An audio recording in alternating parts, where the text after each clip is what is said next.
شیخ صفات عالم تیمی مدنی حفظہ اللہ کو آئے اپنا موضوع چھوٹوں کے لیے چند سوالات و جوابات جن سے بڑے بے نیاز نہیں ہو سکتے اس پر خطاب شروع کرے. فلیتفضل مشکورا و معجورا و جزاکم اللہ خیرا. الحمد لله رب العالمين والصلاة والسلام على قائد الغر المحجلين نبينا محمد وعلى آله وصحبه أجمعين.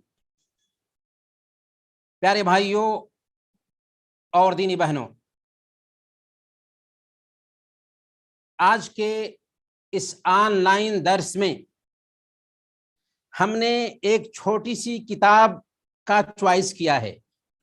یہ ہے کتاب، ایک چھوٹی سی کتاب ہے. اس کتابچہ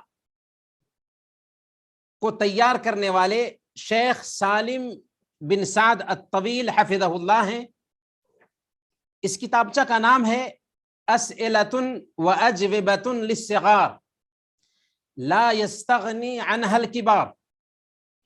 چھوٹوں کے لیے چند سوالات اور جوابات جن سے بڑے بے نیاز نہیں ہو سکتے.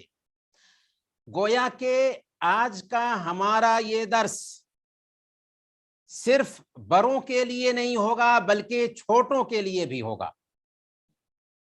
عقیدہ، عبادات، سیرت اور آداب پر مشتمل چند سوالات ہوں گے اور ان کے جوابات دیے جائیں گے.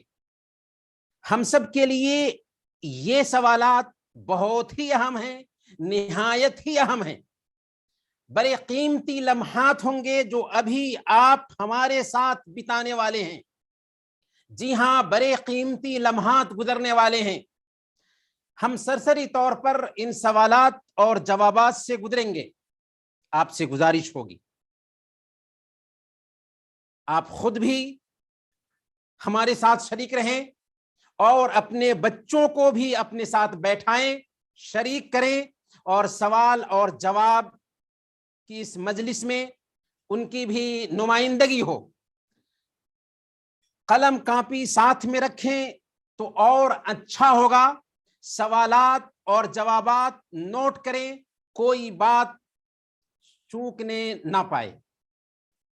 تو چلیے ہم شروع کرتے ہیں. ہمارا رب کون ہے؟ پہلا سوال ہے ہمارا رب کون ہے؟ ہمارا رب اللہ ہے. الحمد للہ رب العالمین. سورہ الفاتحہ میں سب سے پہلی آیت کے اندر ہی اس کا جواب مل جاتا ہے کہ ہمارا رب اللہ ہے. ساری تعریف اس اللہ کے لیے جو ساری دنیاؤں کا رب ہے.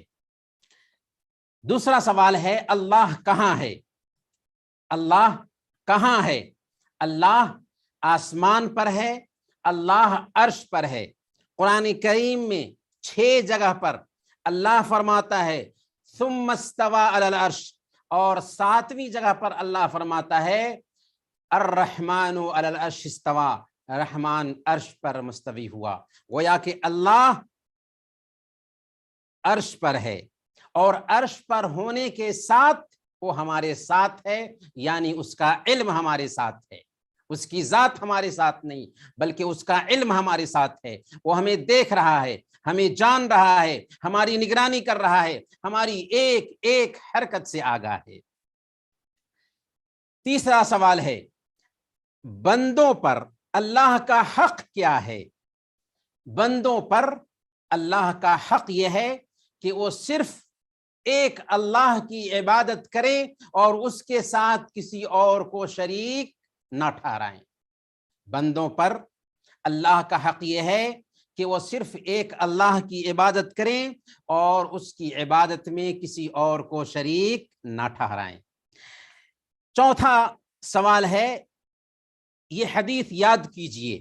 حدیث ہے من قال رضیت باللہ ربا وبالاسلام دینا وبمحمد رسولا وجبت لہ الجنہ. جس نے کہا کہ میں اللہ کو رب مان کر، اسلام کو دین مان کر اور محمد صلی اللہ علیہ وسلم کو نبی اور رسول مان کر راضی ہوں، اس کے لیے جنت واجب ہو گئی، اس کے لیے جنت واجب ہو گئی۔ یہ سنن ابی داؤد کی روایت ہے، اور اس حدیث کے راوی حضرت ابو سعید خدری رضی اللہ تعالیٰ عنہ ہیں۔ اس میں کیا ہے؟ اس حدیث میں یہ بات بتائی گئی ہے کہ جس نے کہا کہ میں اللہ کو رب مان کر، اسلام کو دین مان کر اور محمد صلی اللہ علیہ وسلم کو نبی اور رسول مان کر راضی ہوں، اس کے لیے جنت واجب ہو گئی۔ پیارے بھائیوں، دینی بہنوں، یہی 3 سوالات ہیں جو قبر میں ہم سب سے ہونے والے ہیں۔ تمہارا رب کون ہے؟ تمہارا دین کیا ہے؟ تمہارے نبی کون ہے؟ ان 3 سوالات کے جوابات اس حدیث میں دے دیے گئے ہیں۔ اس لیے ہمیں ہمیشہ پڑھنا چاہیے رضیت باللہ ربا وبالاسلام دینا وبمحمد صلی اللہ علیہ وسلم نبیا ورسولا۔ 5واں سوال ہے، اللہ تعالیٰ نے ہمیں کیوں پیدا کیا اور اس کی دلیل کیا ہے؟ اللہ نے کیوں پیدا کیا اور اس کی دلیل کیا ہے؟ اللہ تعالیٰ نے ہمیں اپنی عبادت کے لیے پیدا کیا، اور اس کی دلیل سورہ الذاریات آیت نمبر 56، آیت نمبر 56 میں اللہ فرماتا ہے وَمَا خَلَقْتُ الْجِنَّ وَالْإِنسَ إِلَّا لِيَعْبُدُونَ، میں نے جنات اور انسانوں کو صرف اس لیے پیدا کیا ہے کہ وہ میری عبادت کریں۔ گویا کہ اللہ تعالیٰ نے انسان کو اس لیے پیدا کیا کہ انسان اور جنات اس کی عبادت کریں۔ کیا اللہ کو ہماری عبادت کی ضرورت ہے؟ نہیں، اللہ کو ہماری عبادت کی ضرورت نہیں ہے، لیکن اللہ تعالیٰ اس عبادت کے ذریعہ ہمیں فائدہ پہنچانا چاہتا ہے۔ ایک ڈاکٹر مریض کو دوا دیتا ہے تو کیا ڈاکٹر کا اس میں فائدہ ہوتا ہے؟ نہیں، مریض کا فائدہ ہوتا ہے۔ بالکل اللہ تعالیٰ نے ہمیں عبادت کا کورس دیا ہے تو اس کا فائدہ خود ہمیں ملنے والا ہے۔ تو اللہ نے ہمیں اپنی عبادت کے لیے پیدا کیا ہے۔ دلیل سورہ الذاریات آیت نمبر 56 وما خلقت الجن والانس الا ليعبدون، میں نے جنوں اور انسانوں کو صرف اس لیے پیدا کیا ہے کہ وہ میری عبادت کریں۔ سوال نمبر 6، ہم پر سب سے بڑا واجب کیا ہے؟ ہم پر سب سے بڑا واجب نماز پڑھنا نہیں، ماں باپ کی خدمت کرنا نہیں، بلکہ ہم پر سب سے بڑا واجب توحید باری تعالی ہے، یعنی اللہ تعالیٰ کو اس کے حق میں یکتا جاننا ہے۔ سوال نمبر 7، توحید کے اقسام بیان کریں۔ توحید کی 3 قسمیں ہوتی ہیں، توحید ربوبیت، توحید الوہیت اور توحید اسماء و صفات۔ اللہ کو رب ہونے میں ایک جاننا، اللہ کو عبادت میں ایک جاننا، اور اللہ کو اس کے ناموں اور اس کی صفتوں میں ایک جاننا۔ مطلب یہ ہے کہ توحید ربوبیت یعنی اللہ رب العالمین کو ہی خالق، مالک اور مدبر سمجھنا۔ توحید الوہیت عبادت کے تمام کاموں میں اللہ رب العالمین کو ایک جاننا، اور عبادت صرف نماز، روزہ اور حج زکوٰۃ نہیں، بلکہ سر جھکانا بھی عبادت ہے، رکوع کرنا بھی عبادت ہے، دعا بھی عبادت ہے، ذبح بھی عبادت ہے، قربانی بھی عبادت ہے۔ یہ سارے کام کس کے لیے ہونے چاہیے؟ صرف ایک اللہ کے لیے ہونے چاہیے۔ یہی ہے توحید الوہیت۔ اور توحید اسماء و صفات یعنی اللہ تعالیٰ نے اپنی کتاب میں جو اپنے لیے نام بیان کیا، اور اس کے نبی نے حدیث میں اللہ کے لیے جو نام بیان کیا، ان ناموں کو ویسے ہی ثابت کیے جائے جیسے آئے ہیں، ان کا انکار نہ کیا جائے، اور نہ ہی ان کی تعویل کی جائے، اور نہ ہی بندوں کے صفات کے جیسے ان ناموں کو سمجھا جائے۔ تو توحید کی 3 قسمیں ہوئیں، توحید ربوبیت، توحید الوہیت اور توحید اسماء و صفات۔ کلمہ توحید کیا ہے اور اس کا معنی کیا ہوتا ہے؟ سوال نمبر 8، کلمہ توحید لا الہ الا اللہ محمد الرسول اللہ ہے۔ اس کا معنی ہوتا ہے اللہ کے علاوہ اور کوئی معبود برحق نہیں۔ برحق کا اضافہ ضروری ہے، اور معبود بھی کہنا ضروری ہے، کیونکہ اگر آپ کہتے ہیں کہ اللہ کے علاوہ کوئی اللہ نہیں تو ترجمہ غلط ہوگا۔ ہمارا جو کلمہ ہے اس کا معنی ہوتا ہے اللہ کے علاوہ اور کوئی معبود برحق نہیں، اور محمد صلی اللہ علیہ وسلم اللہ کے رسول ہیں۔ چلیں ایک حدیث یاد کیجئے، حدیث ہے ما من احد یشہد اللہ الہ الا اللہ وان محمد رسول اللہ صدقا من قلبہ الا حرمہ اللہ علی النار۔ یہ حدیث صحیح بخاری اور صحیح مسلم کی ہے، اور اس حدیث کے راوی حضرت انس بن مالک رضی اللہ تعالی عنہ ہیں۔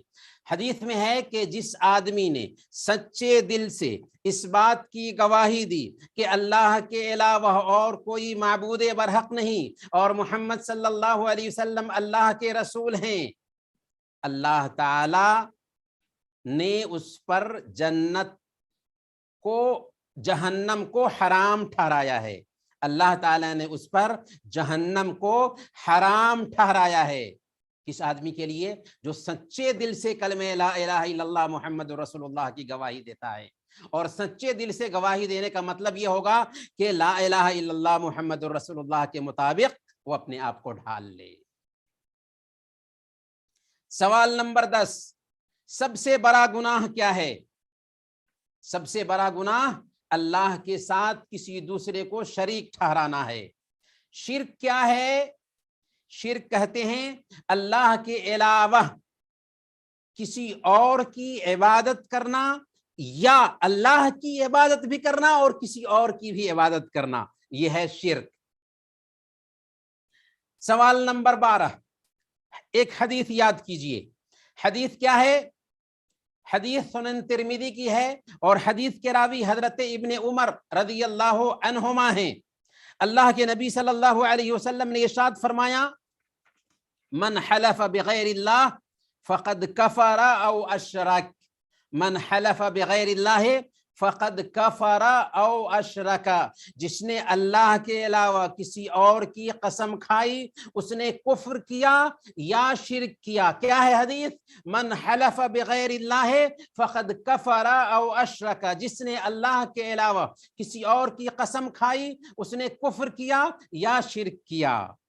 تو حدیث ہمیں یاد رکھنا ہے۔ اگلا سوال، سوال نمبر 13، کیا اللہ کے علاوہ کوئی اور غیب جانتا ہے؟ دلیل دیجئے۔ اللہ کے علاوہ کوئی دوسرا غیب نہیں جانتا۔ اس کی دلیل اللہ تعالیٰ نے سورہ النمل آیت نمبر 65 میں بیان فرمایا، قل لا يعلم من في السماوات والارض الغیب الا اللہ، قل لا يعلم من في السماوات والارض الغیب الا اللہ، آپ فرما دیجئے کہ آسمان اور زمین میں، آسمانوں کیونکہ آسمان بھی ساتھ ہیں اور زمین بھی ساتھ ہے، آسمانوں اور زمین میں کوئی غیب نہیں جانتا سوائے اللہ رب العالمین کے۔ اللہ کے علاوہ اور کوئی غیب نہیں جانتا، یہاں تک کہ انبیاء کو بھی غیب کا علم نہیں تھا۔ قرآن نے اس کا جواب ہمیں دے دیا، قل لا يعلم من في السماوات والارض الغیب الا اللہ، آپ ان سے کہو کہ آسمانوں اور زمین میں اللہ کے سوا کوئی غیب کا علم نہیں رکھتا۔ سوال نمبر 14، اللہ کے پاس کب کوئی عمل مقبول ٹھہرتا ہے؟ یعنی کوئی بھی عمل ہم کرتے ہیں تو اللہ اس عمل کو کب قبول کرتا ہے؟ عمل کی قبولیت کی کتنی شرطیں ہیں؟ دوسرے لفظوں میں عمل کی قبولیت کے لیے 2 شرطیں، اخلاص اور متابعت۔ اخلاص یعنی خالص اسے اللہ کے لیے کیا جائے، اس میں دکھلاوا نہ ہو، ریاکاری نہ ہو، شرک نہ ہو۔ دوسرے نمبر پر متابعت، یعنی نبی صلی اللہ علیہ وسلم کی سنت کے مطابق کیا جائے، اور یہ دلیل ہمیں ملتی ہے ہمارے کلمہ سے۔ لا الہ الا اللہ محمد رسول اللہ میں 2 سوالوں کا جواب ہے، عبادت کس کی اور عبادت کس طرح۔ عبادت کس کی ہوگی؟ صرف ایک اللہ کی ہوگی، گویا کہ اخلاص ہونا چاہیے عمل کی قبولیت کے لیے۔ دوسرے نمبر پر عبادت کیسے ہوگی؟ محمد صلی اللہ علیہ وسلم کے طریقے کے مطابق ہونی چاہیے۔ تو دوسری شرط کیا ہے؟ محمد صلی اللہ علیہ وسلم کا طریقہ پایا جائے عمل کے قبول ہونے کے لیے، یہ بھی شرط ہے۔ تو اخلاص اور متابعت، صرف عمل اللہ کے لیے کیا جائے اور پیارے نبی صلی اللہ علیہ وسلم کے طریقہ کے مطابق وہ عمل انجام دیا جائے، تبھی اللہ اس کو قبول کرے گا۔ سوال نمبر 15، وہ کون سی سورہ ہے جو 1/4 قرآن کے برابر ہے؟ اور اسے پڑھیے، یہ کون سی سورہ ہے؟ اللہ کے نبی صلی اللہ علیہ وسلم نے بیان کیا کہ یہ سورہ الکافرون ہے. سورہ الکافرون 1/4 قرآن کے برابر ہے. قرآن کو 3 حصہ میں کیجئے، ایک حصہ گویا کہ سورہ الکافرون ہے. اس کی اہمیت کی بنیاد پر سورہ الکافرون کیا ہے؟ قل یا ایھا الکافرون لا اعبد ما تعبدون ولا انتم عابدون ما اعبد ولا انا عابد ما عبدتم ولا انتم عابدون ما اعبد لکم دینکم ولی دین. کہہ دو اے کافرو، میں ان کی عبادت نہیں کرتا جن کی تم عبادت کرتے ہو، اور نہ تم اس کی عبادت کرنے والے ہو جس کی میں عبادت کرتا ہوں، اور نہ میں ان کی عبادت کرنے والا ہوں جن کی تم نے عبادت کی ہے، اور نہ تم اس کی عبادت کرنے والے ہو جس کی عبادت میں کرتا ہوں. لکم دینکم ولی دین، تمہارے لیے تمہارا دین اور میرے لیے میرا دین. سوال نمبر 16، ہمارے نبی کون ہیں؟ ہمارے نبی محمد صلی اللہ علیہ وسلم ہیں. محمد الرسول اللہ کا کیا معنی ہوتا ہے، اور محمد الرسول اللہ کی گواہی کی مانگ کیا ہے؟ محمد الرسول اللہ کی گواہی کا تقاضا کیا ہے؟ محمد الرسول اللہ کا مطلب ہوتا ہے کہ اللہ تعالیٰ نے محمد صلی اللہ علیہ وسلم کو رسول بنا کر بھیجا، تمام انسانوں اور جنات کے لیے بشارت دینے والا اور ڈرانے والا بنا کر بھیجا. اور جب ہم محمد الرسول اللہ کی گواہی دیتے ہیں تو اس میں 4 باتیں آتی ہیں، ہمیں یاد رکھنا ہے ہمیشہ. پیارے بھائیوں، دینی بہنوں، یہ باتیں جو ہم ابھی عرض کر رہے ہیں دین کی نہایت ہی اہم باتیں ہیں. ہم میں سے ہر بھائی کو ان باتوں کا نالج ہونا چاہیے. تو محمد رسول اللہ کی گواہی میں 4 باتیں آتی ہیں. پہلے نمبر پر اللہ کے نبی صلی اللہ علیہ وسلم جو شریعت لے کر آئے اس کی تصدیق کی جائے. اللہ کے نبی صلی اللہ علیہ وسلم نے جن باتوں کا حکم دیا اس پر عمل کیا جائے. اللہ کے نبی صلی اللہ علیہ وسلم نے جن باتوں سے روک دیا ان سے اپنے آپ کو روک لیں. اور اللہ کے نبی صلی اللہ علیہ وسلم نے جیسے عبادت کا طریقہ بتایا ویسے ہی اللہ کی عبادت کی جائے. یہ 4 شرطیں.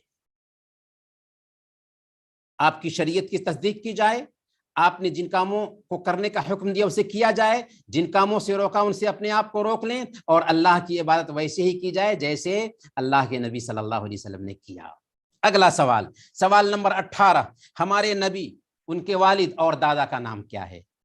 ہمارے نبی صلی اللہ علیہ وسلم محمد بن عبداللہ بن عبد المطلب ہیں. محمد بن عبداللہ بن عبد المطلب. سوال نمبر 19، سارے لوگوں میں سب سے زیادہ کس سے محبت کرنا ضروری ہے؟ دلیل کیا ہے؟ سارے لوگوں میں سب سے زیادہ اگر ہمیں محبت ہونی چاہیے تو محمد الرسول اللہ صلی اللہ علیہ وسلم سے ہونی چاہیے. دلیل کیا ہے؟ صحیح بخاری کی روایت ہے، حضرت انس رضی اللہ تعالیٰ عنہ بیان فرماتے ہیں کہ اللہ کے نبی صلی اللہ علیہ وسلم نے بیان فرمایا، لا یؤمن احدکم حتی اکون احب الیہ من والدہ وولدہ والناس اجمعین. تم میں سے ایک آدمی اس وقت تک ایمان والا نہیں ہو سکتا، اس وقت تک کامل مومن نہیں ہو سکتا جب تک کہ میں اس کی نظر میں اس کے باپ، اس کے بیٹے اور تمام لوگوں سے زیادہ محبوب نہ بن جاؤں. تو دنیا کے سارے لوگوں میں سب سے زیادہ محبوب کون ہونے چاہیے ہماری نظر میں؟ محمد رسول اللہ صلی اللہ علیہ وسلم ہونے چاہیے. یہاں تک کہ ہمیں اللہ کے نبی صلی اللہ علیہ وسلم سے اپنی جان سے بھی زیادہ محبت کرنی ہے. اگلا سوال، سوال نمبر 20، اللہ کے رسول صلی اللہ علیہ وسلم کی پیدائش کب ہوئی اور کس شہر میں ہوئی؟ کب ہوئی اور کس شہر میں ہوئی؟ اللہ کے رسول صلی اللہ علیہ وسلم کی پیدائش عام الفیل کو، یعنی ہاتھی والوں کا جو حادثہ ہوا اسی سال اللہ کے نبی صلی اللہ علیہ وسلم کی پیدائش ہوئی. مکہ میں آپ صلی اللہ علیہ وسلم پیدا ہوئے. سوال نمبر 21،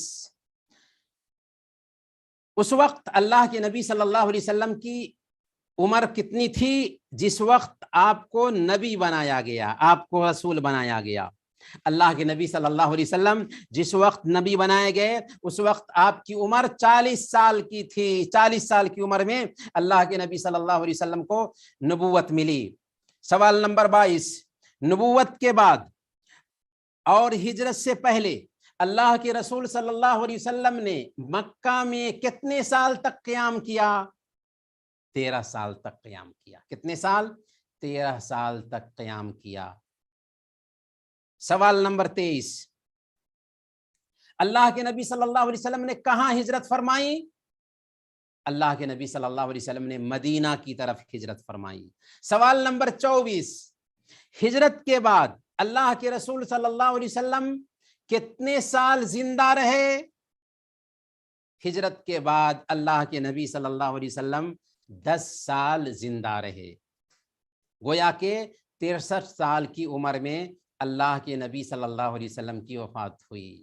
سوال نمبر 25، امہات المؤمنین، مومنوں کی مائیں کون ہیں؟ مومنوں کی مائیں کون ہیں؟ اللہ کے نبی صلی اللہ علیہ وسلم کی بیویوں کو مومنوں کی مائیں کہا جاتا ہے. مومنوں کی مائیں کن کو کہا جاتا ہے؟ اللہ کے نبی صلی اللہ علیہ وسلم کی بیویوں کو کہا جاتا ہے امہات المؤمنین. سوال نمبر 26، اللہ کے رسول صلی اللہ علیہ وسلم کب اور کہاں وفات پائے اور اس وقت آپ کی عمر کتنی تھی؟ اللہ کے نبی صلی اللہ علیہ وسلم مدینہ میں ہجرت کے 10 سال بعد وفات پائے. اس وقت آپ کی عمر 63 ایئرز کی تھی، 63 سال کی تھی. سوال نمبر 27، یہ حدیث یاد کیجئے. حدیث کیا ہے؟ من صلی علی واحدتن، من صلی علی واحدتن صلی اللہ علیہ عشرا. صحیح مسلم کی حدیث ہے کہ جس نے مجھ پر ایک مرتبہ درود بھیجا اللہ اس پر 10 رحمتیں اتارتا ہے. کیا ہے حدیث؟ من صلی علی واحدتن صلی اللہ علیہ عشرا، من صلی علی واحدتن صلی اللہ علیہ عشرا. جس نے مجھ پر ایک بار درود بھیجا اللہ اس پر 10 رحمتیں نازل فرماتا ہے. سوال نمبر 28، ہمارا دین کیا ہے؟ ہمارا دین اسلام ہے. سوال نمبر 29، اسلام کا معنی کیا ہوتا ہے؟ اسلام کا معنی کیا ہوتا ہے؟ اسلام کا معنی ہوتا ہے توحید کا اقرار کر کے اللہ کے تابع ہو جانا، اس کی اطاعت کے کام کرنا، نیز شرک اور شرک کرنے والوں سے برات کا اظہار کرنا. اسلام کا یہ معنی ہوتا ہے کہ توحید کا اقرار کر کے اللہ کے تابع بن جائیں، اطاعت کے کام کریں اور شرک اور مشرکین سے براءت کا اظہار کریں. سوال نمبر 30، اسلام کے کتنے ارکان ہیں، کتنے پیلرز ہیں؟ اس کی دلیل دیجئے. اسلام کے 5 پیلرز ہیں اور دلیل ہی میں وہ پیلرز آ چکے ہیں. صحیح بخاری اور صحیح مسلم کی روایت ہے، حضرت ابن عمر رضی اللہ عنہما اس حدیث کے راوی ہیں. اللہ کے نبی صلی اللہ علیہ وسلم نے ارشاد فرمایا اسلام کی بنیاد 5 چیزوں پر ہے، یعنی اسلام کا گھر 5 پیلرز پر قائم ہے. اس بات کی گواہی دینا کہ اللہ کے علاوہ اور کوئی معبود برحق نہیں اور محمد صلی اللہ علیہ وسلم اللہ کے رسول ہیں، نماز قائم کرنا، زکوٰۃ دینا، رمضان کے روزے رکھنا اور طاقت ہو تو حج کرنا. اسلام کا ستون کیا ہے؟ نماز، کلمہ لا الہ الا اللہ کا تو اقرار کر لیا، اس کے فوراً بعد نماز فرض ہوتی ہے جو اسلام کے صحیح ہونے کے لیے ضروری ہے. تو اسلام کا ستون نماز ہے. یہ حدیث یاد کیجیے. حدیث کیا ہے؟ سنن ترمذی کی حدیث ہے. حدیث کے راوی حضرت بریدہ رضی اللہ تعالی عنہ ہیں. العہد الذی بیننا وبینہم الصلاۃ فمن ترکہا فقد کفر. ہمارے اور ان کے، کن کے؟ کفار اور مشرکین کے بیچ ایگریمنٹ، عہد نماز کا ہے. جس نے اسے چھوڑ دیا اس نے کفر کیا. کفر کا جو معنی کرنا چاہے کریں لیکن کفر میں داخل ہو گئے. تو العہد الذی بیننا وبینہم الصلاۃ فمن ترکہا فقد کفر، ہمارے اور ان کے بیچ ایگریمنٹ نماز کا ہے، جس نے نماز چھوڑ دیا اس نے کفر کیا۔ یہ حدیث ہمیں یاد رکھنا ہے تاکہ ہم نماز کے پابند بن سکیں۔ العہد الذی بیننا وبینہم الصلاۃ فمن ترکہا فقد کفر۔ سوال نمبر 33، نماز کی تعریف کیا ہے؟ خاص اقوال اور افعال کے ذریعہ اللہ کی عبادت کرنا جو اللہ اکبر سے شروع ہوتی ہے اور سلام پر ختم ہوتی ہے، یہ نماز ہے۔ نماز میں خاص اقوال ہوتے ہیں، خاص افعال ہوتے ہیں، اس کی شروعات اللہ اکبر سے ہوتی ہے اور السلام علیکم ورحمۃ اللہ پر یہ نماز ختم ہوتی ہے۔ سوال نمبر 34، دن اور رات میں ایک مسلمان پر کتنی نمازیں فرض ہیں اور ہر نماز کی رکعتوں کی تعداد کتنی ہے؟ دن اور رات میں ایک مسلمان پر 5 وقت کی نمازیں فرض ہیں۔ فجر کی نماز 2 رکعات، ظہر کی نماز 4 رکعات، عصر کی نماز 4 رکعات، مغرب کی نماز 3 رکعات اور عشاء کی نماز 4 رکعات۔ سوال نمبر 35، نماز کی شرطیں کیا ہیں؟ نماز کی شرطیں 9 ہیں۔ نماز کی شرطیں کتنی ہیں؟ 9 ہیں، 9۔ اسلام، عقل، تمیز۔ اسلام، عقل، تمیز، پھر باوضو ہونا، کیونکہ وضو کے بغیر نماز نہیں ہوتی۔ نجاست کو دور کرنا، یعنی پاکی صفائی، جگہ پاک ہو، بدن پاک ہو، کپڑا پاک ہو، یہ تین چیزوں کی صفائی ہونی چاہیے، جگہ کی صفائی، بدن کی صفائی اور کپڑے کی صفائی۔ تو نجاست کو دور کریں، باوضو ہو جائیں اور ستر چھپائیں۔ ستر چھپانا بھی ضروری ہے۔ وقت کا داخل ہونا بھی ضروری ہے، وقت سے پہلے نماز پڑھ لیے تو نماز نہیں ہوگی۔ قبلہ رخ ہونا بھی ضروری ہے اور نیت ہونی چاہیے، اور نیت دل کے ارادہ کا نام ہے۔ زبان سے نیت کے الفاظ بولے نہیں جاتے۔ جو آدمی زبان سے بولتا ہے وہ صحیح نہیں، کیونکہ اللہ کے نبی صلی اللہ علیہ وسلم نے نیت کے الفاظ بتائے نہیں، حالانکہ نیت نماز کی شرط ہے۔ گویا کہ نیت کے الفاظ بولنے کی ضرورت ہے ہی نہیں، اس لیے نیت کے الفاظ بولنا بدعت ہے۔ تو اسلام، عقل، تمیز، باوضو ہونا، پاکی صفائی یعنی نجاست کو دور کرنا، وقت کا داخل ہونا، ستر چھپانا، قبلہ رخ ہونا اور نیت، یہ 9 شرطیں ہوئیں نماز کی۔ سوال نمبر 36، وضو کے فرائض بیان کیجیے، یا وضو کے ارکان کتنے ہیں؟ وضو کے ارکان 6 ہیں۔ کتنے ہیں؟ وضو کے ارکان 6 ہیں، یا یہ سوال کیا جا سکتا ہے کہ وضو کے فرائض کتنے ہیں، تو آپ کہیں گے وضو کے فرائض 6 ہیں۔ کون کون سے؟ پہلے نمبر پر چہرہ دھونا، اس کے اندر کلی کرنا اور ناک میں پانی ڈالنا شامل ہے۔ پہلے نمبر پر چہرہ دھونا، جس میں کلی کرنا اور ناک میں پانی ڈالنا شامل ہے۔ دوسرے نمبر پر دونوں ہاتھوں کو کوہنیوں سمیت دھونا، دونوں ہاتھوں کو کوہنیوں سمیت دھونا۔ تیسرے نمبر پر سر کا مسح کرنا، اور مسح کرنے میں کانوں کا مسح بھی اس میں شامل ہے، دونوں کانوں کا مسح۔ چوتھے نمبر پر ٹخنوں سمیت دونوں پاؤں کو دھونا۔ پانچویں نمبر پر ترتیب کا پایا جانا، جس ترتیب سے چاروں شرطیں بتائی گئیں اسی ترتیب سے وضو کرنا۔ اور چھٹے نمبر پر لگاتار وضو کرنا، پے در پے وضو کرنا، گیپ نہ ہو، بغیر گیپ دیے ہوئے۔ اگر گیپ ہو گیا تو پھر دوبارہ وضو شروع کرنا ہوگا۔ تو وضو کے فرائض کتنے ہوئے؟ وضو کے فرائض 6 ہوئے۔ سوال نمبر 37، کن چیزوں سے وضو ٹوٹ جاتا ہے؟ کن چیزوں سے وضو ٹوٹ جاتا ہے؟ تو 4 چیزیں ہیں جن سے وضو ٹوٹ جاتا ہے۔ سب سے پہلے نمبر پر پیشاب اور پائخانہ کے راستے سے نکلنے والی جو بھی چیزیں ہیں ان سے وضو ٹوٹ جائے گا۔ پیشاب ہے، پائخانہ ہے، ہوا خارج ہونا ہے، گیس نکلنا، مذی، منی، ودی، خون، یہ ساری چیزیں ہیں جن سے وضو ٹوٹ جاتا ہے۔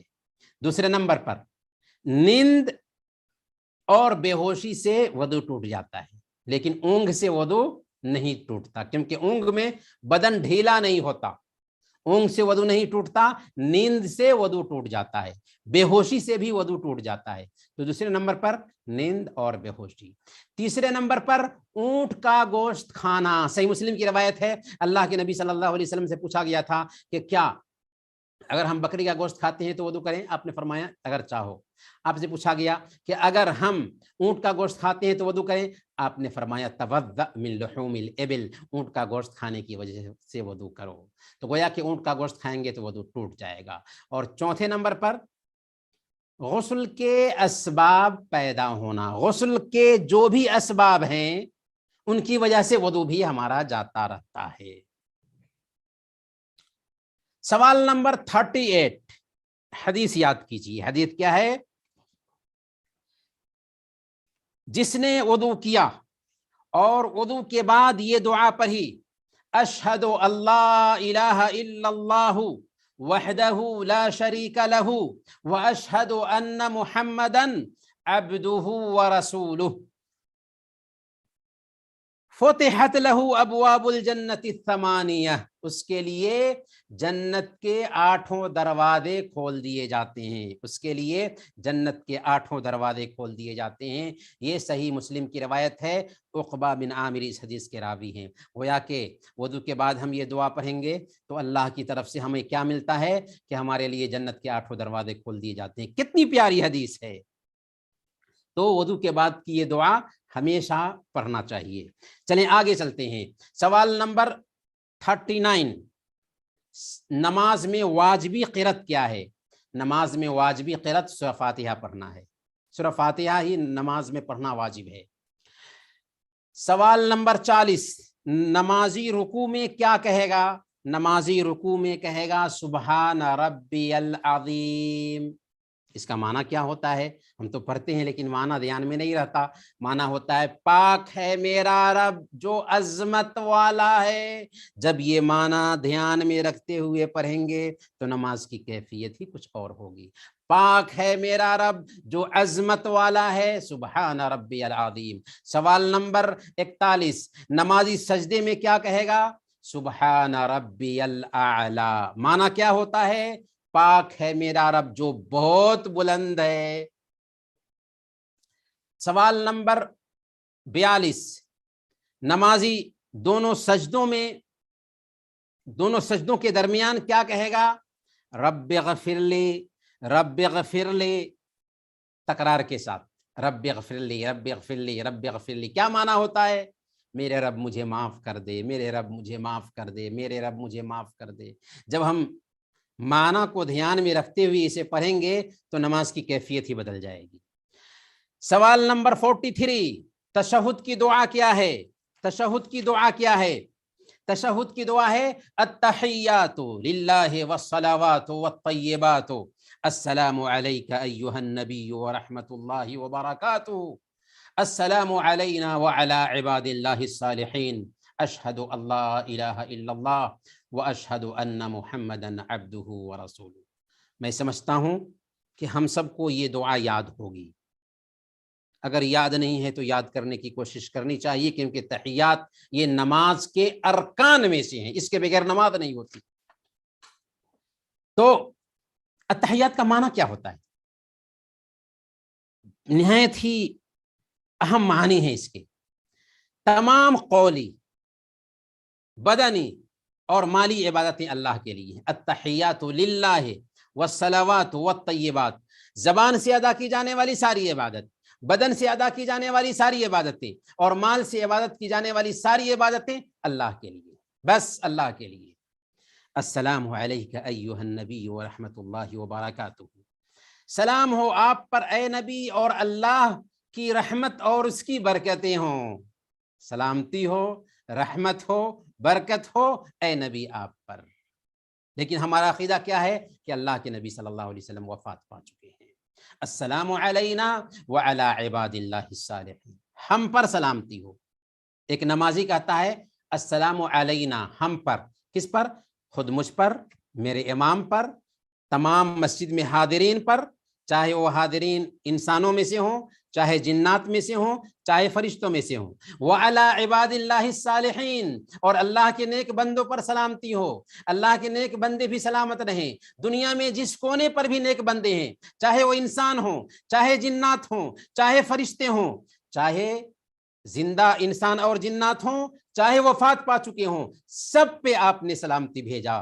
آپ جب نماز پڑھتے ہیں تو دنیا کے سارے نیک بندوں کے لیے، چاہے وہ زندہ ہوں، چاہے وفات پا چکے ہوں، سب کے لیے سلامتی بھیجتے ہیں، سب کے لیے دعا کرتے ہیں، لیکن ہم کو احساس نہیں ہوتا کہ ہم دعا کر رہے ہیں۔ تو اگر ہم التحیات کا معنی سمجھے ہوں گے تو ہم اس روح کو اپنے اندر تازہ کرتے ہوئے دعا کریں گے۔ اس کے بعد کہتے ہیں اشہد اللہ الہ الا اللہ واشہد ان محمدا عبدہ ورسولہ، میں گواہی دیتا ہوں کہ اللہ کے علاوہ اور کوئی معبود برحق نہیں، اور میں گواہی دیتا ہوں کہ محمد صلی اللہ علیہ وسلم اللہ کے بندے اور اس کے رسول ہیں۔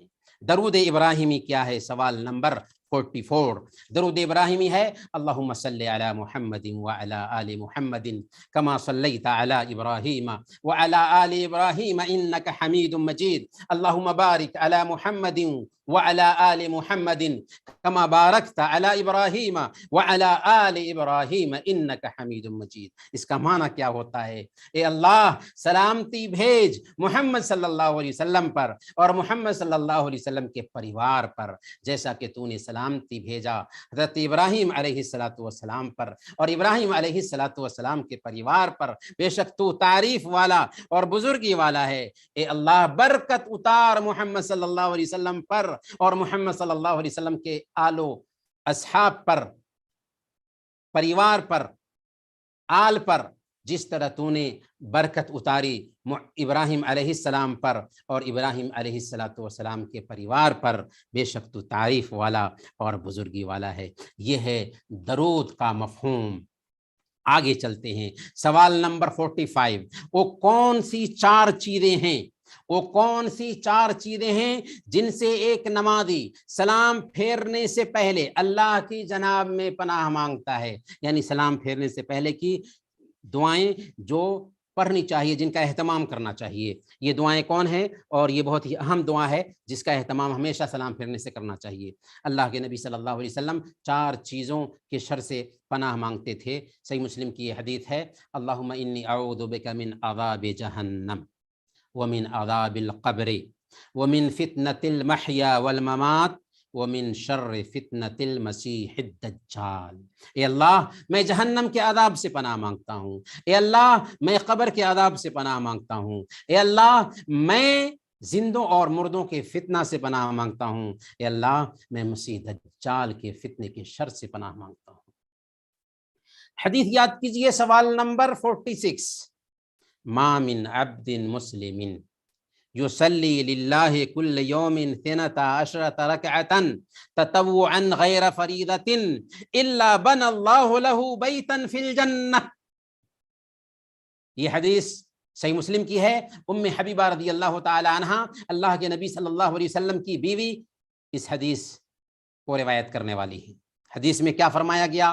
جو مسلمان بندہ دن اور رات میں فرض کے علاوہ 12 رکعت نماز نفلی پڑھتا ہے، اللہ تعالیٰ اس کے لیے جنت میں گھر بناتا ہے۔ کہاں گھر بنتا ہے؟ جنت میں گھر، جس کی ایک اینٹ سونے کی اور دوسری اینٹ چاندی کی ہوگی۔ اسی لیے اس حدیث کو جب ام حبیبہ رضی اللہ تعالی عنہ اللہ کے نبی صلی اللہ علیہ وسلم سے سنتی ہیں تو کہتی ہیں کہ جب سے میں نے یہ حدیث سنی ہے اب تک یہ 12 رکعتیں ہم سے نہیں چھوٹی۔ اور ام حبیبہ رضی اللہ تعالی عنہ سے یہ حدیث انبسہ سنتے ہیں تو کہتے ہیں کہ جب سے میں نے یہ حدیث ام حبیبہ سے سنی ہے اب تک یہ 12 رکعتیں نہیں چھوٹی۔ اور انبسہ سے عمر بن اوس سنتے ہیں، وہ کہتے ہیں کہ جب سے میں نے یہ حدیث انبسہ سے سنی ہے اب تک یہ 12 رکعتیں نہیں سنی اور انبسہ یہ 12 رکعتیں نہیں چھوٹی۔ اور نعمان بن سالم عمر بن اوس سے جب یہ حدیث سنتے ہیں تو کہتے ہیں کہ جب سے میں نے یہ حدیث عمر بن اوس سے سنی ہے اب تک یہ 12 رکعتیں نہیں چھوٹی۔ تو آپ نے بھی یہ 12 رکعتوں پہ مشتمل حدیث سن لی ہے۔ حدیث کیا ہے؟ جس مسلمان بندے نے دن اور رات میں فرض کے علاوہ 12 رکعت سنن مؤکدہ کی ادائیگی کی، اللہ اس کے لیے جنت میں گھر بناتا ہے. ہم گھر بنوائیں اپنے لیے جنت میں. سوال نمبر 47، سنن مؤکدہ کون کون سے ہیں؟ یہ کون کون سے سنن مؤکدہ ہے جس کی بات ابھی حدیث میں بیان کی گئی ہے؟ یہ ہیں فجر سے پہلے 2 رکعت، ظہر سے پہلے 4 رکعت، ظہر کے بعد 2 رکعت، مغرب کے بعد 2 رکعت، اور عشاء کے بعد 2 رکعت. کل ملا کر 12 رکعتیں ہوئیں جنہیں ہم پڑھتے ہیں تو اللہ تعالی ہمارے لیے جنت میں گھر بناتا ہے. سوال نمبر 48، زکوٰۃ کی تعریف کریں. زکوٰۃ کی تعریف کریں. زکوٰۃ کہتے ہیں خاص مال میں واجبی حق جو مخصوص لوگوں کو مخصوص وقت میں دیا جاتا ہے. خاص مال میں ایک واجبی حق، کیونکہ زکوٰۃ واجب ہے اور مخصوص لوگوں کو دیا جاتا ہے، اس کے مستحقین ہیں، اور مخصوص وقت میں دیا جاتا ہے. تو خاص مال میں واجبی حق جو مخصوص لوگوں کو مخصوص وقت میں دیا جاتا ہے یہ زکوٰۃ کہلاتا ہے. سوال نمبر 49، روزہ کی تعریف کیجیے. روزہ اللہ کی عبادت کی نیت سے طلوع فجر سے لے کر، فجر طلوع ہونے سے لے کر سورج ڈوبنے تک کھانے پینے اور جماع سے رک جانے کا نام روزہ ہے. کھانے پینے اور جماع سے رک جانے کا نام روزہ ہے، یعنی روزہ توڑ دینے والی چیزوں سے اپنے آپ کو روک لینا. کب سے کب تک؟ طلوع فجر سے غروب آفتاب تک، اور نیت بھی ہو عبادت کی، روزہ کی نیت پائی جاتی. سوال نمبر 50، یہ حدیث یاد کیجیے. حدیث کیا ہے؟ اللہ کے نبی صلی اللہ علیہ وسلم نے ارشاد فرمایا، صحیح بخاری اور صحیح مسلم کی روایت ہے، اور اس حدیث کے راوی حضرت ابو ہریرہ رضی اللہ تعالی عنہ ہیں. من صام رمضان ایمانا و احتسابا غفر له ما تقدم من ذنبه، جس نے ایمان کے ساتھ اور ثواب کی نیت سے رمضان کے روزے رکھے اس کے پچھلے گناہ معاف کر دیے جاتے ہیں. تو یہ حدیث ہمیں یاد ہونی چاہیے. من صام رمضان ایمانا و احتسابا غفر له ما تقدم من ذنبه. سوال نمبر 51، حج کی تعریف کیجیے. حج کیا ہے؟ اللہ کی عبادت کی نیت سے مخصوص اعمال کی انجام دہی کے لیے مخصوص دنوں میں بیت اللہ کا سفر کرنا. اللہ کی عبادت کی نیت ہو، اس میں مخصوص مخصوص اعمال انجام دیے جاتے ہیں اور مخصوص دنوں میں انجام دیے جاتے ہیں. عمرہ کبھی بھی کیا جا سکتا ہے لیکن حج مخصوص دنوں میں کیا جاتا ہے. تو مخصوص دنوں میں بیت اللہ کا قصد کرنا مخصوص اعمال کی انجام دہی کے لیے عبادت کی نیت سے دراصل حج کہلاتا ہے. یہ حدیث یاد کیجیے. حدیث کیا ہے؟ صحیح بخاری اور صحیح مسلم کی حدیث ہے. حضرت ابو ہریرہ رضی اللہ تعالیٰ عنہ اس حدیث کے راوی ہیں. من حج فلم یرفث ولم یفسق رجع کیوم ولدتہ امہ، جس نے حج کیا اور حج کے دوران شہوت اور گناہ کے کام سے بچا رہا، پرہیز کیا، تو لوٹ کر آتا ہے تو ایسے ہوتا ہے جیسے آج ہی اس کی ماں نے اس کو جنم دیا ہو، یعنی ویسے ہو جاتا ہے جیسے اس دن تھا جس دن اس کی ماں نے اس کو پیدا کیا تھا، جنم دیا تھا. سوال نمبر 53، ایمان کے ارکان کتنے ہیں؟ ایمان کے پیلرز کتنے ہیں؟ ایمان کے پیلرز 6 ہیں. کون کون سے؟ اللہ پر ایمان لانا، فرشتوں پر ایمان لانا، کتابوں پر ایمان لانا، رسولوں پر ایمان لانا، آخرت کے دن پر ایمان لانا، اور اچھی بری تقدیر پر ایمان لانا. ہمیں خود یاد رکھنا ہے، اپنے بچوں کو بھی یاد کرانا ہے. ایمان کے پیلرز کتنے؟ ایمان کے پیلرز 6 ہیں. اللہ پر ایمان لانا، فرشتوں پر ایمان لانا، کتابوں پر ایمان لانا، رسولوں پر ایمان لانا، آخرت کے دن پر ایمان لانا، اور اچھی بری تقدیر پر ایمان لانا. سوال نمبر 54، 3 فرشتوں کے نام بتائیے. 3 فرشتوں کے نام صرف. جبریل علیہ الصلوۃ والسلام، میکائیل علیہ الصلوۃ والسلام، اسرافیل علیہ الصلوۃ والسلام. سوال نمبر 55، آسمانی کتابوں کے نام بتائیں اور وہ کتابیں کن پر اتری؟ آسمانی کتابوں میں تورات ہے جو حضرت موسیٰ علیہ الصلوۃ والسلام پر اتری، انجیل ہے جو حضرت عیسیٰ علیہ الصلوۃ والسلام پر اتری، زبور ہے جو حضرت داؤد علیہ الصلوۃ والسلام پر اتری، اور ابراہیم اور موسیٰ علیہ السلام کے صحیفے ہیں جو حضرت ابراہیم اور موسیٰ علیہ الصلوۃ والسلام پر اترے، اور قرآن کریم ہے جو محمد صلی اللہ علیہ وسلم پر اترا. سوال نمبر 56، عظیمت والے رسول کون کون سے ہیں؟ اولو العزم من الرسل کون کون سے ہیں عظیمت والے رسول؟ عظیمت والے رسول 5 ہیں، نوح علیہ الصلوۃ والسلام، ابراہیم علیہ الصلوۃ والسلام، حضرت موسیٰ علیہ الصلوۃ والسلام، حضرت عیسیٰ علیہ الصلوۃ والسلام اور محمد صلی اللہ علیہ وسلم۔ ہمیں نہیں بھولنا ہے کون کون سے ہیں، حضرت نوح علیہ الصلوۃ والسلام، حضرت ابراہیم علیہ الصلوۃ والسلام، حضرت موسیٰ علیہ الصلوۃ والسلام، حضرت عیسیٰ علیہ الصلوۃ والسلام اور محمد صلی اللہ علیہ وسلم، یہ 5 عظیمت والے رسول کہلاتے ہیں۔ سوال نمبر 57، سورہ بقرہ کی آخری 2 آیات کیا ہیں جن کی ہر رات تلاوت کرنا ایک مسلمان کے لیے مستحب ہے؟ سورہ بقرہ کی آخری 2 آیتیں کیا ہیں؟ ہمیں یہ آیتیں یاد ہونی چاہیے، کیونکہ اللہ کے نبی صلی اللہ علیہ وسلم کا اسوہ تھا کہ ہر رات ان 2 آیتوں کو اللہ کے نبی صلی اللہ علیہ وسلم پڑھ کر کے سوتے تھے۔ آمن الرسول بما انزل الیہ من ربہ والمؤمنون کل آمن باللہ وملائکتہ وکتبہ ورسلہ لا نفرق بین احد من رسلہ وقالوا سمعنا واطعنا غفرانک ربنا والیک المصیر لا یکلف اللہ نفسا الا وسعها لها ما کسبت وعلیہا ما اکتسبت وعلیہا ما اکتسبت ربنا لا تواخذنا إن نسينا أو أخطأنا ربنا ولا تحمل علينا إصرا كما حملته على الذين من قبلنا ربنا ولا تحملنا ما لا طاقة لنا به واعف عنا واغفر لنا وارحمنا أنت مولانا فانصرنا على القوم الكافرين۔ یہ 2 آیتیں ہمیں یاد ہونی چاہیے، امید کہ ہم سب یاد کرنے کی کوشش کریں گے، اگر یاد ہے تو ان کا اہتمام کرنے کی کوشش کریں گے۔ سوال نمبر 58، قیامت کب واقع ہوگی اور دلیل کیا ہے؟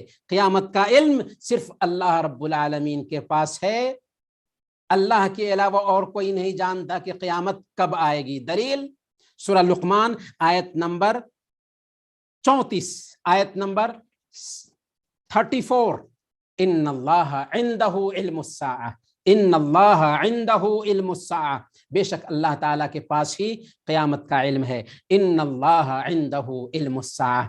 دلیل ہمیں یاد ہونی چاہیے۔ سوال نمبر 59، عزت کا گھر کون سا ہے اور اس کے دروازے کتنے ہیں؟ عزت کا گھر جنت ہے، جنت یہ عزت کا گھر ہے، اور اس کے دروازے کتنے ہیں؟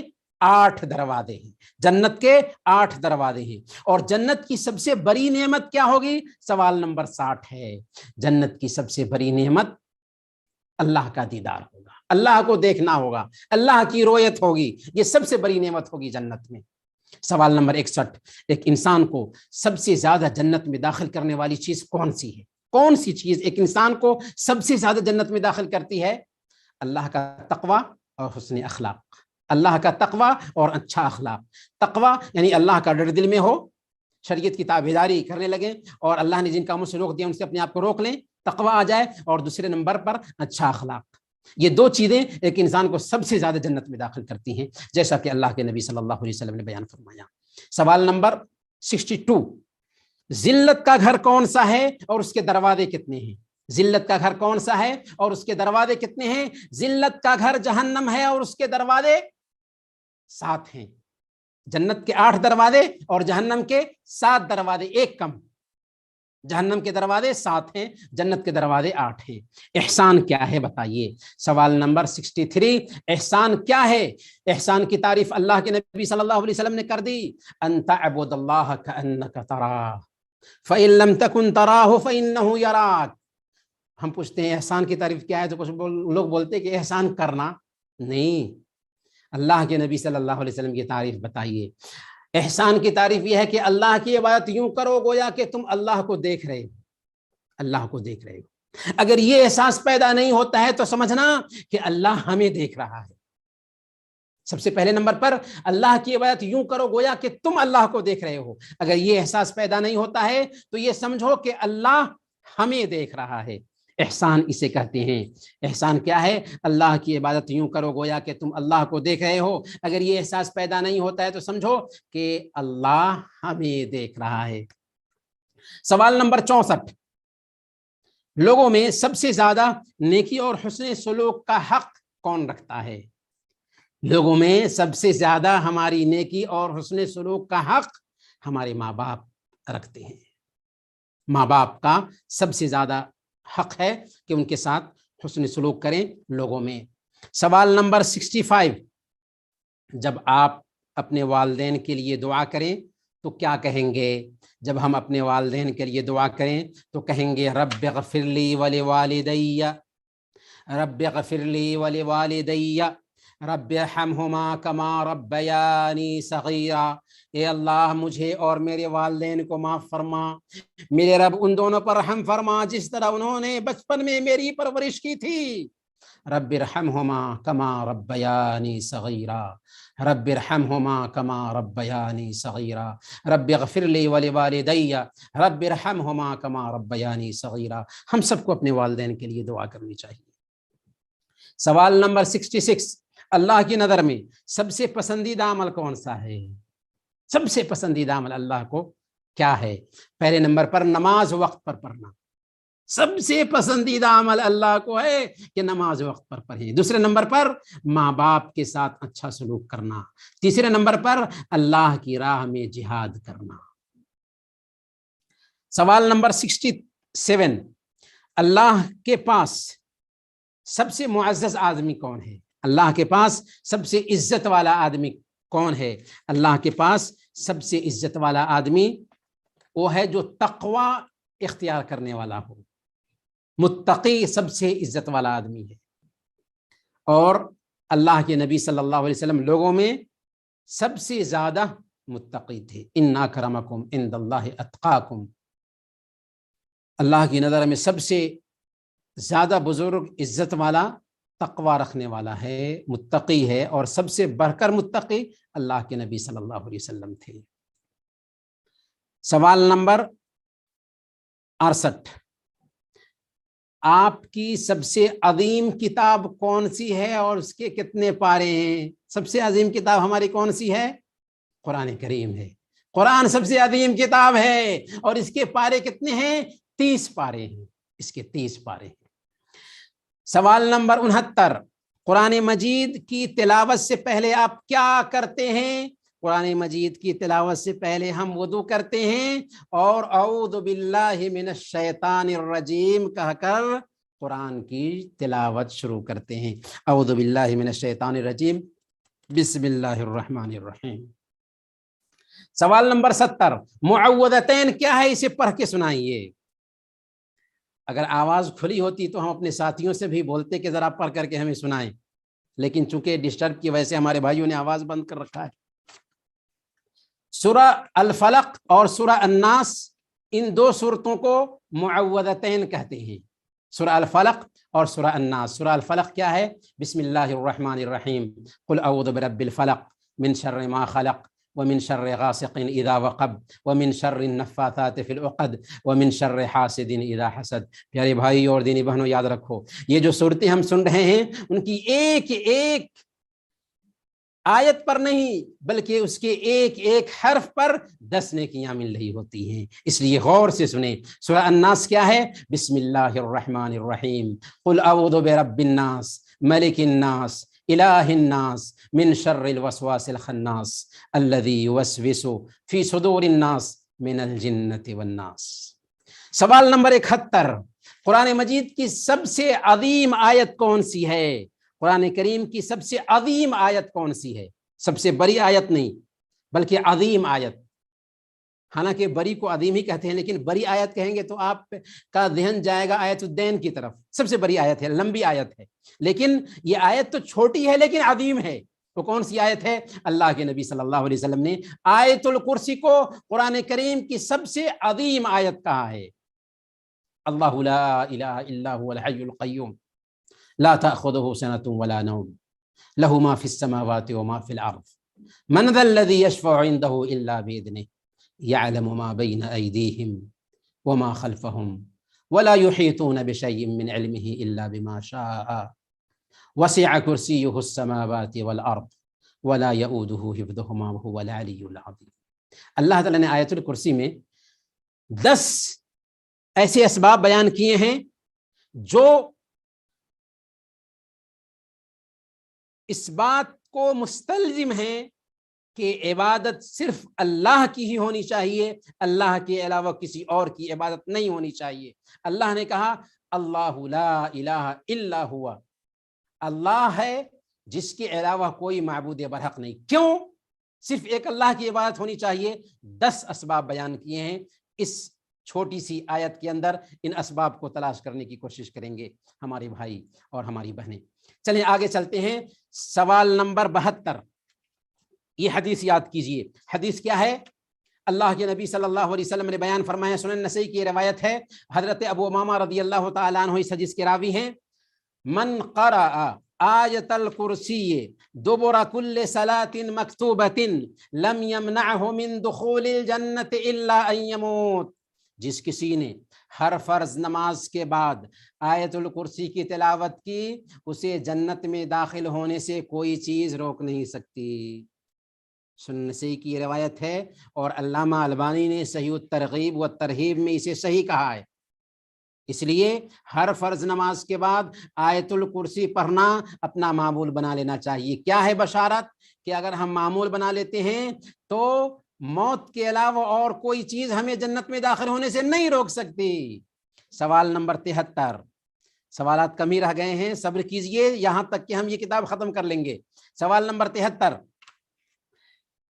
قرآن کی سب سے افضل سورہ کون سی ہے؟ اسے پڑھیں۔ قرآن کی سب سے افضل سورہ سورہ فاتحہ ہے۔ بسم اللہ الرحمن الرحیم، الحمد للہ رب العالمین، الرحمن الرحیم، مالک یوم الدین، ایاک نعبد و ایاک نستعین، اہدنا الصراط المستقیم، صراط الذین انعمت علیہم غیر المغضوب علیہم ولا الضالین، آمین۔ سوال نمبر 74، قرآن کریم کی سب سے طویل سورہ کون سی ہے؟ سب سے لمبی سورہ کون سی ہے؟ یہ سورہ البقرہ ہے۔ سوال نمبر 75، قرآن کریم کی سب سے چھوٹی سورہ کون سی ہے؟ سب سے چھوٹی سورہ، اسے پڑھیں بھی۔ سورہ الکوثر قرآن کریم کی سب سے چھوٹی سورہ ہے۔ بسم اللہ الرحمن الرحیم، انا اعطیناک الکوثر فصل لربک وانحر ان شانئک هو الابتر۔ اور یہ جو صورتیں پڑھی جا رہی ہیں، ان صورتوں کے معنی کو آپ کی ڈیوٹی ہوگی کہ سمجھنے کی کوشش کریں درس ختم ہونے کے بعد۔ سوال نمبر 76، قرآن کریم کی وہ کون سی سورہ ہے جو 1/3 قرآن کے برابر ہے، اور اسے پڑھ کر سنائیے؟ یہ سورہ اخلاص ہے، جس کے بارے میں اللہ کے نبی صلی اللہ علیہ وسلم نے بیان فرمایا کہ یہ 1/3 قرآن کے برابر ہے۔ کیا ہے سورہ؟ بسم اللہ الرحمن الرحیم، قل هو اللہ احد اللہ الصمد لم یلد ولم یولد ولم یکن لہ کفوا احد۔ سوال نمبر 77، یہ سورہ سنائیے، سورہ العصر۔ سورہ العصر، والعصر ان الانسان لفی خسر الا الذین آمنوا وعملوا الصالحات وتواصوا بالحق وتواصوا بالصبر۔ سارے انسان گھاٹے میں ہیں، فائدے میں کون ہیں؟ جن کے اندر یہ 4 صفتیں پائی جائیں، ایمان، عمل، دعوت اور صبر۔ یہ 4 صفتیں ہمیں اپنے اندر پیدا کرنی ہیں اور اس سورہ کو سمجھنا ہے۔ سوال نمبر 78، سب سے اچھا اخلاق اور سب سے برا اخلاق کیا ہے؟ سب سے اچھا اخلاق کیا ہے؟ سچ بولنا سب سے اچھا اخلاق ہے، اور سب سے برا اخلاق کیا ہے؟ جھوٹ بولنا سب سے برا اخلاق ہے۔ سوال نمبر 79، یہ حدیث یاد کیجئے، حدیث کیا ہے؟ اللہ کے نبی صلی اللہ علیہ وسلم نے بیان فرمایا، یہ حدیث صحیح بخاری اور صحیح مسلم کی ہے، اور اس حدیث کے راوی حضرت انس رضی اللہ تعالیٰ عنہ ہیں۔ اللہ کے نبی صلی اللہ علیہ وسلم فرماتے ہیں، لا یؤمن احدکم حتی یحب لاخیہ ما یحب لنفسہ۔ تم میں سے ایک آدمی اس وقت تک کامل ایمان والا نہیں ہو سکتا جب تک کہ جو اپنے لیے پسند کرتا ہے وہی اپنے بھائی کے لیے پسند نہ کرے۔ کمال ایمان کے لیے شرط کیا ہے؟ کہ ہم جو اپنے لیے پسند کرتے ہیں وہی اپنے بھائی کے لیے پسند کریں، اور یہ حدیث ہم کو یاد ہو جانی چاہیے۔ لا یؤمن احدکم حتی یحب لاخیہ ما یحب لنفسہ، لا یؤمن احدکم حتی یحب لاخیہ ما یحب لنفسہ۔ سوال نمبر 80، آپ کا اصلی دشمن کون ہے؟ ہمارا اصلی دشمن شیطان ہے، مردود شیطان۔ آپ مردود شیطان کے شر سے کب پناہ مانگتے ہیں؟ تو جب ہم قرآن کریم کی تلاوت کرنے جاتے ہیں تو پہلے نمبر پر اعوذ باللہ من الشیطان الرجیم کہتے ہیں، بیت الخلاء میں داخل ہونے سے پہلے شیطان کے شر سے پناہ مانگتے ہیں، غصہ کے وقت اعوذ باللہ من الشیطان الرجیم کہتے ہیں، وسوسہ کے وقت وسوسہ آئے اللہ کے بارے میں، ساری چیزوں کو اللہ نے پیدا کیا تو اللہ کو کس نے پیدا کیا؟ صحیح بخاری کی روایت میں اللہ کے نبی صلی اللہ علیہ وسلم نے یہ بات بتائی کہ شیطان آ کر کے ایک انسان کے دل میں اس طرح کا وسوسہ ڈالتا ہے تو کیا کہنا چاہیے؟ اعوذ باللہ من الشیطان الرجیم، اور ایسا سوچنے سے رک جانا چاہیے، کیونکہ یہ سوال کہاں سے آیا ہے؟ شیطان کی طرف سے آیا ہے، اور گدھے کے ہنہنانے کی آواز سن کر کے اعوذ باللہ من الشیطان الرجیم کہنا چاہیے۔ سوال نمبر 82، دل کی سب سے خطرناک بیماری کون سی ہے؟ نہیں بلکہ اس سے پہلے ہے ایک اور سوال، سوال نمبر 81، سوال نمبر 84، سوال نمبر، ہاں یہ آیت شاید نہیں یہ آگے، ہاں، دل کی سب سے خطرناک بیماری کون سی ہے؟ دل کی سب سے خطرناک بیماری ہے نفاق، دل کی سب سے خطرناک بیماری نفاق ہے۔ اور نفاق کیا ہے؟ دل میں کفر چھپائے رکھنا اور ظاہر کرنا کہ میں مسلمان ہوں، ظاہر میں ایمان کا دعویٰ اور دل میں کفر چھپائے رکھنا، یہ نفاق ہے، اور جو ایسا کرے اس کو منافق کہتے ہیں۔ سوال نمبر 83، منافقین پر سب سے بھاری کون سی نماز ہے؟ منافقین پر سب سے بھاری فجر اور عشاء کی نماز ہے، اللہ کے نبی صلی اللہ علیہ وسلم نے اس کی صراحت کر دی ہے۔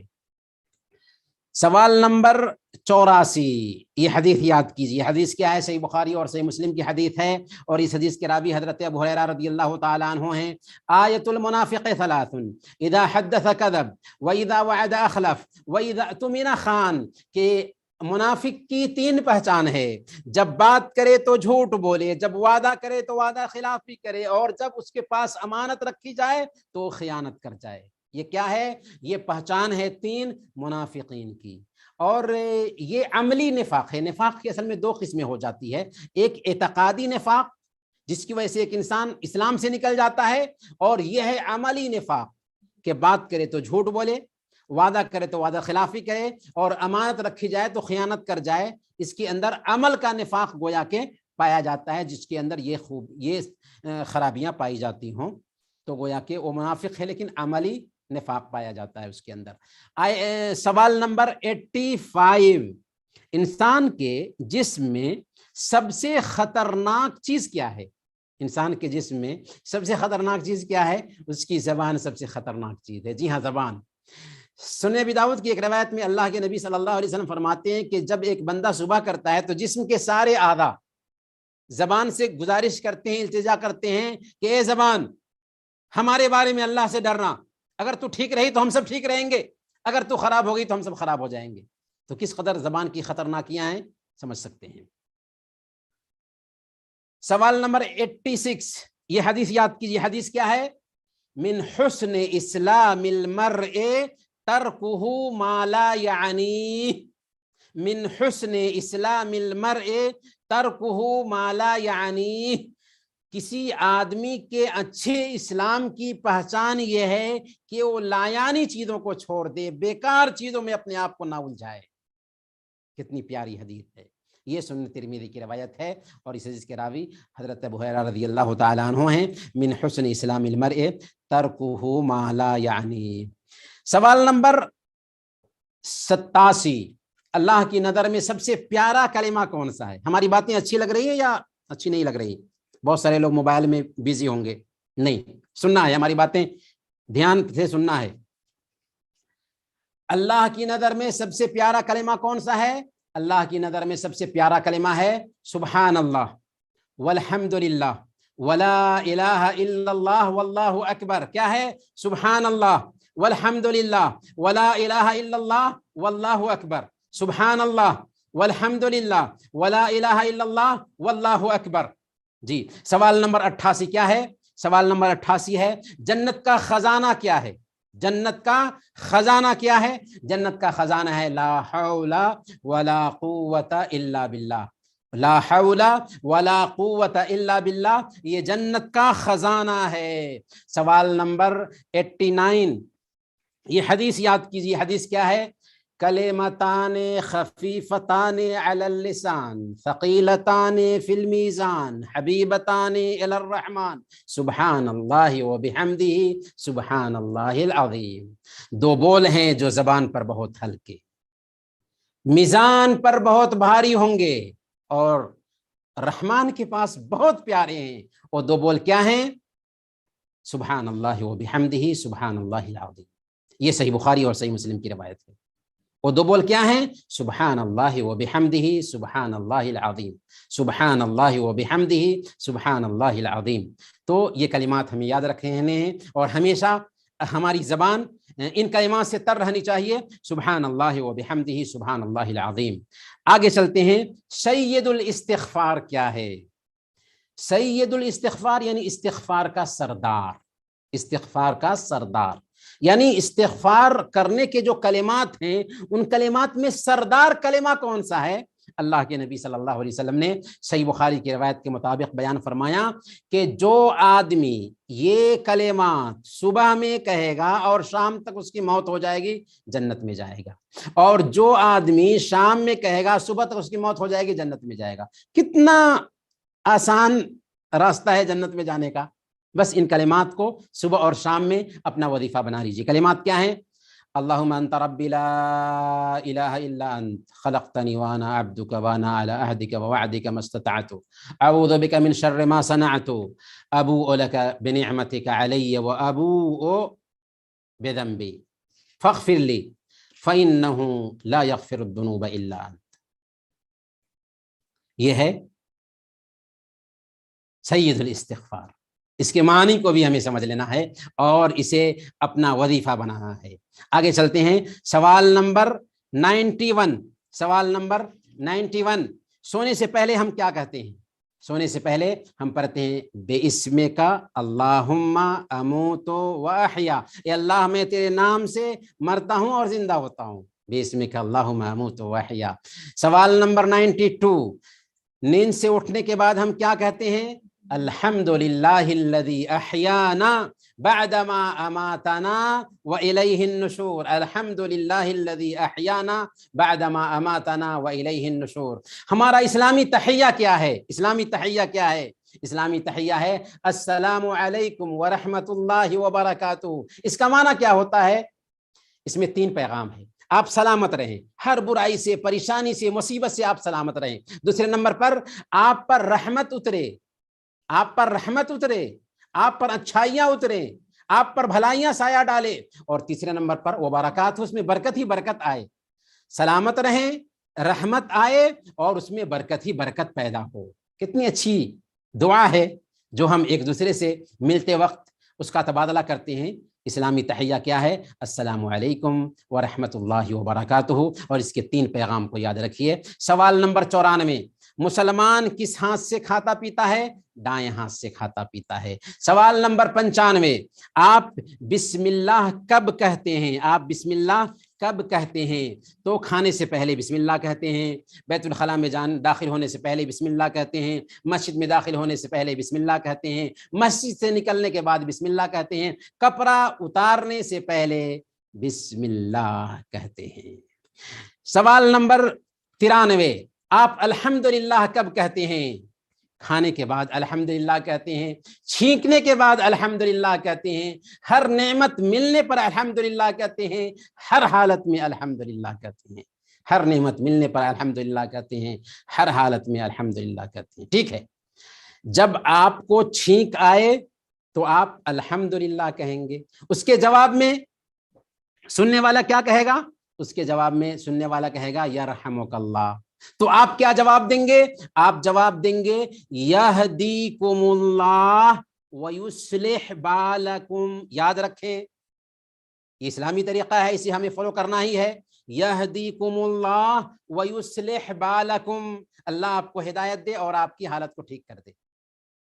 ہم الحمدللہ کہیں گے، سننے والا یرحمک اللہ کہے گا، تو ہم جواب دیں گے یہدیکم اللہ ویصلح بالکم.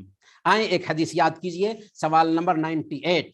حدیث ہے من یرید اللہ بہ خیرا یفقہہ فی الدین. من یرید اللہ بہ خیرا یفقہہ فی الدین. ہم بات شروع کرنے سے پہلے یہ حدیث پڑھ چکے ہیں، اس کا معنی ہوتا ہے اللہ تعالیٰ جس کے ساتھ بھلائی کا معاملہ کرنا چاہتا ہے اس کو دین کی سمجھ عطا فرماتا ہے۔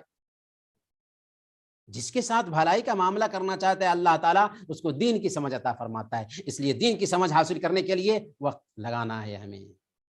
من یرید اللہ بہ خیرا یفقہہ فی الدین، یہ صحیح بخاری اور صحیح مسلم کی روایت ہے، اور اس حدیث کے راوی حضرت معاویہ رضی اللہ تعالیٰ عنہ ہے۔ سوال نمبر 99، اللہ کی نظر میں سب سے پسندیدہ جگہ کون سی ہے اور سب سے مبغوض ناپسندیدہ جگہ کون سی ہے؟ اللہ کی نظر میں سب سے پسندیدہ جگہ مسجد ہے اور سب سے مبغوض ناپسندیدہ جگہ بازار ہے۔ احب البلاد الی اللہ مساجدها وابغض البلاد الی اللہ اسواقها، اللہ کی نظر میں سب سے پسندیدہ جگہ مسجد ہے، سب سے ناپسندیدہ جگہ بازار ہے۔ سوال نمبر 100، ہفتے کا سب سے افضل دن، سال کا سب سے افضل دن، سال میں سب سے افضل رات اور سال کا سب سے افضل مہینہ کون سا ہے؟ ہفتہ کا سب سے افضل دن کون ہے؟ جمعہ کا دن ہے۔ سال کا سب سے افضل دن کون ہے؟ عرفہ کا دن۔ عرفہ کا دن سال کا سب سے افضل دن ہے، اور سال کی سب سے افضل رات کون ہے؟ لیلۃ القدر ہے۔ اور سال کا سب سے افضل مہینہ کون سا ہے؟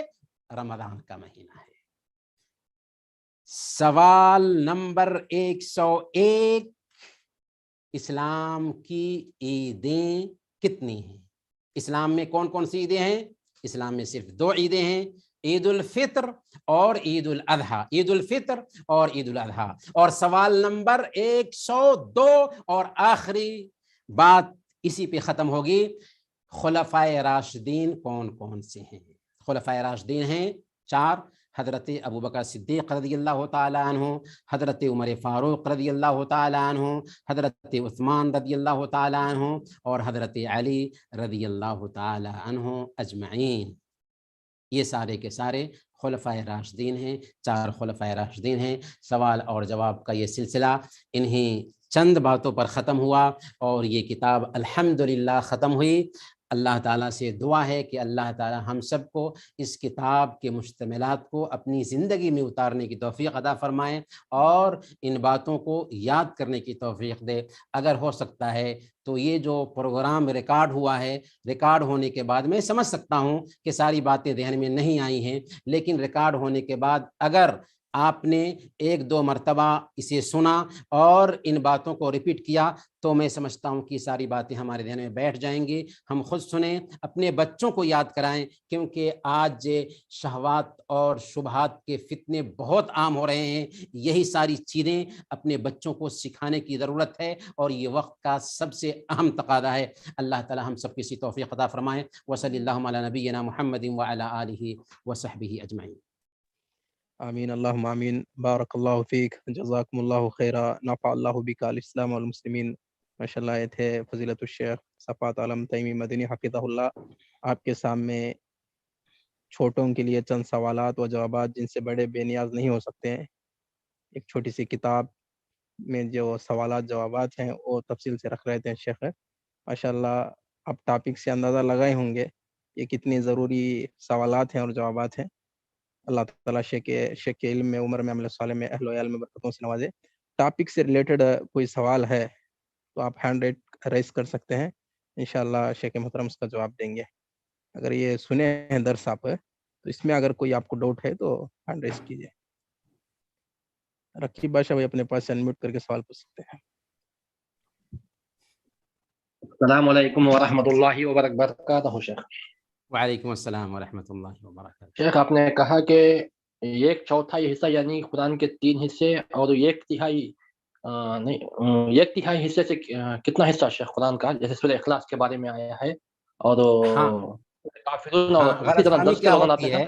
غلط فہمی ہو جاتی ہے سورہ اخلاص اور سورہ الکافرون میں۔ اللہ کے نبی صلی اللہ علیہ وسلم نے سورہ الاخلاص کے بارے میں فرمایا کہ یہ 1/3 قرآن کے برابر ہے، اور سورہ الکافرون کے بارے میں فرمایا کہ یہ 1/4 قرآن کے برابر۔ سمجھ میں آیا؟ سورہ الکافرون کے بارے میں اللہ کے نبی صلی اللہ علیہ وسلم نے فرمایا کہ یہ 1/4 قرآن کے برابر ہے، اور سورہ الاخلاص کے بارے میں 1/3 قرآن کے برابر۔